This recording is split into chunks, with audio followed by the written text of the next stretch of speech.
Morning.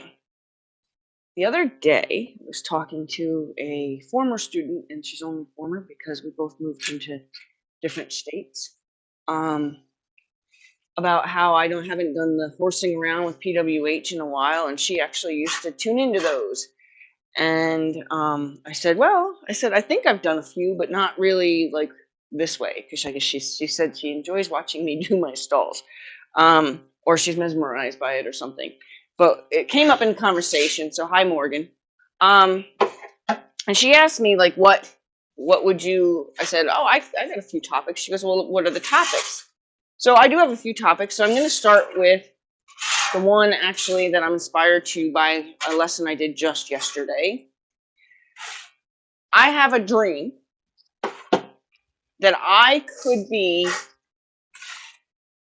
like that breakthrough teacher of how to teach intention, how to teach how to use your energy, how to create feel that I don't mean like put feel on the line, where you take a hold of the line and you keep taking till you feel the horse.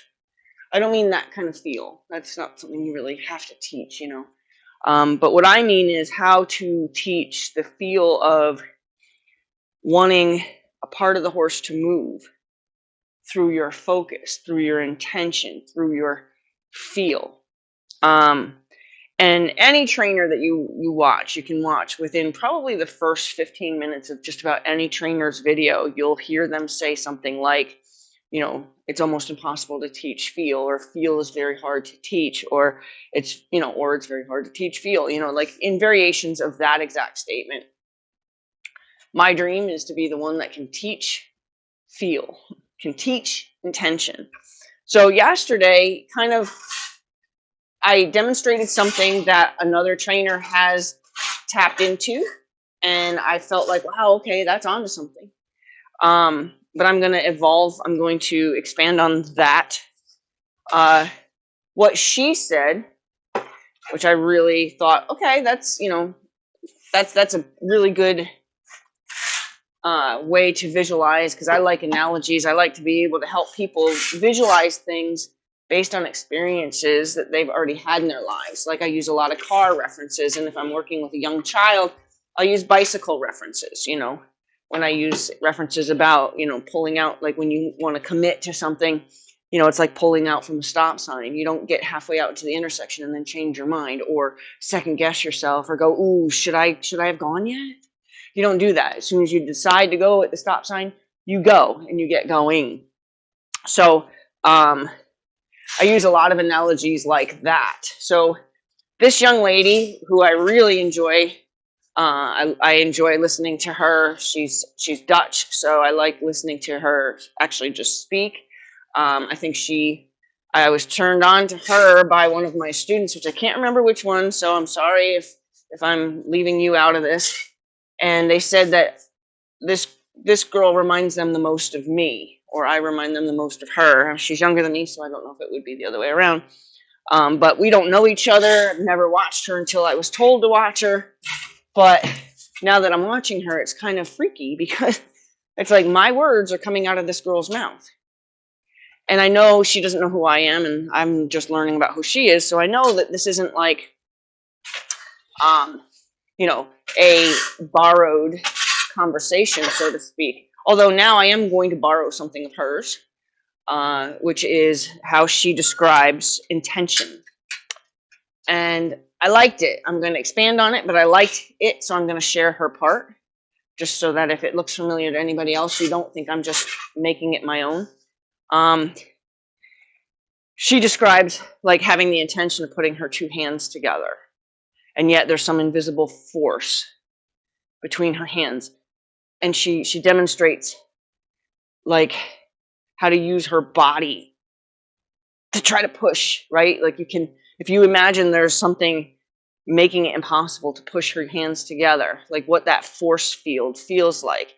And I mean, some people may not even get that, So what I've come up with, and I used something yesterday, and I don't really have a lot of time to stand in front of here, and this is why I told Morgan I don't do this anymore, because I stand in front of the camera.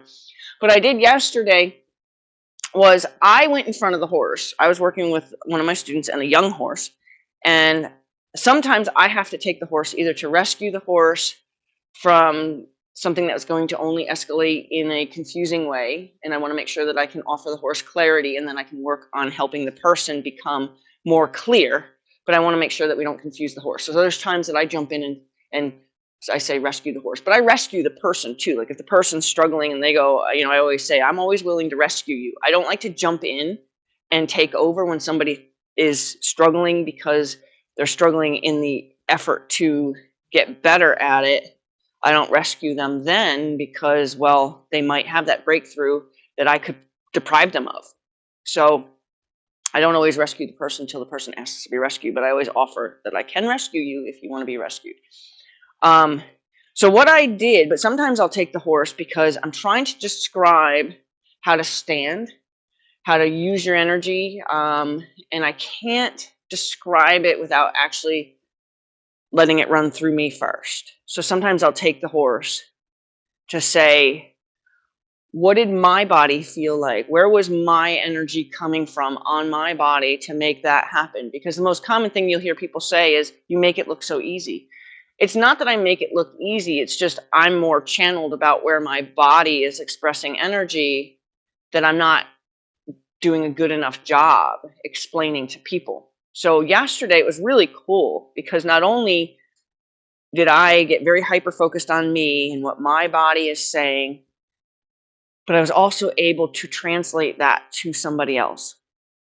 And I was able to, and it could have been just like we were both right in the moment. It may fall on deaf ears if somebody else's, when I took the horse from them, they went and started looking around or whatever. I may not be able to transfer the information because they're not receptive to the information. But yesterday, I took the young horse, and what we wanted her to do is we wanted her to feel like she had something blocking the front of her so she couldn't go forward. So this way we didn't have to offer a lot of energy in front of her to stop the forward, because sometimes I think that gets too loud and becomes more of what we're doing instead of the actual cue. And then I wanted the horse to feel like we were pushing her at the ribs, but like we were kind of like trying to put our arm on a table and sweep all the things off the table in one sweep. You know what I mean? And it needed to feel like that. Like we came in and we wanted to sweep her sideways. So she needed to believe that there's something blocking her from coming off the table this way. But we wanted everything to sweep evenly down the table without feeling like it can leak forward. So when I stood in front of the horse, I got very aware of me. And I realized that half of my body puts the block, and the other half of my body does the sweep. And I've never tried to, and it worked beautifully. I've never tried to explain that to anybody. I've never tried to say, what does my body do? So what I explained to her is I said, imagine this hip is the one that's going to block her chest. So imagine this hip has energy pushed towards that horse's chest. And imagine this side of your body is the sweeping side of the body. So it's almost like a dance move, right? So this side of the body blocks, this side of the body's free to do. So even you can see how this side of the body isn't doing anything, and this side of the body's doing all the sweeping. It was kind of cool to watch it work. It was actually like super cool to watch it work. And I was like, oh my God, I'm going to become a millionaire because I can teach people how to actually talk with their body with such specificity that my dream is I'm going to be the breakthrough person that can teach people how to use their body that specifically.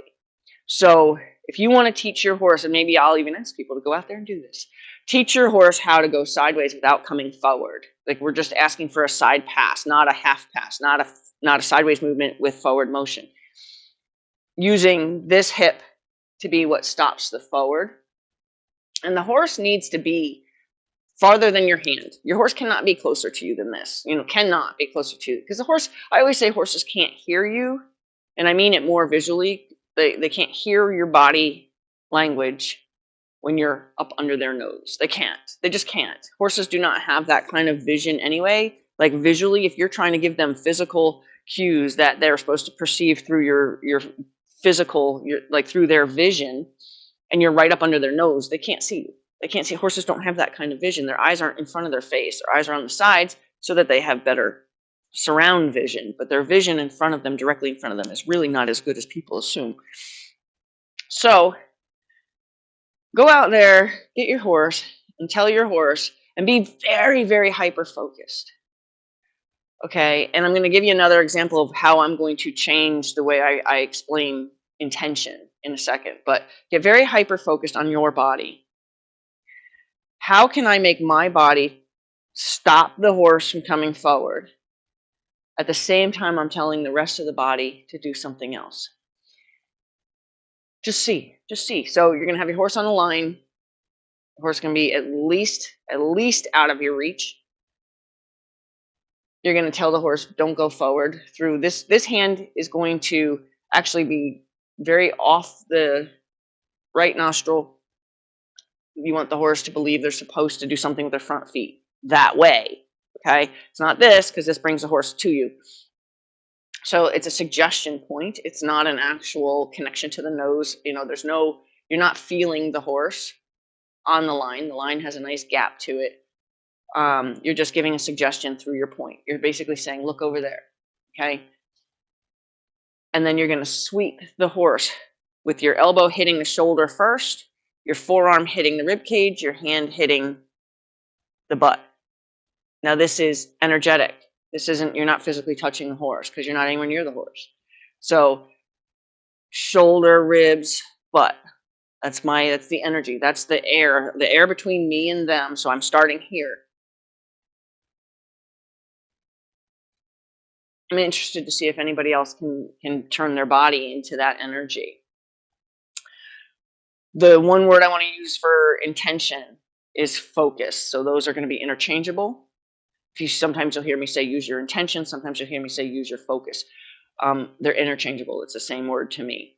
But imagine when you're trying to get a part of the horse to move. We've all seen a magician, right? That's how you say it, magician. Tell you they're going to make this pencil move across the table, right?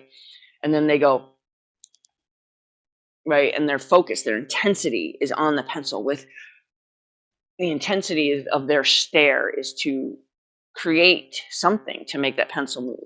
That's the kind of focus that I want you to try to channel for yourself. Is I want to be able to look at a part of the horse's body that I want them to move. I want them to move their shoulder. So I'm going to put all my focus and all my magician energy on the shoulder to say, abracadabra, move, and then say I am looking for sideways and I'm needing to use my visual focus.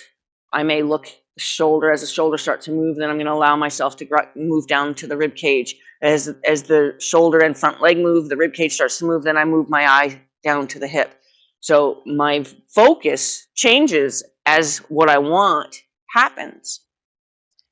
Okay, I really don't have time for this, so I hope that would be kind of a good introduction to what I'm going to hopefully be able to teach, and I'm going to start becoming much more aware of what my body's doing, and hopefully be able to verbalize how to use your body the same way, and how to have people say to you, man, you make that look so easy.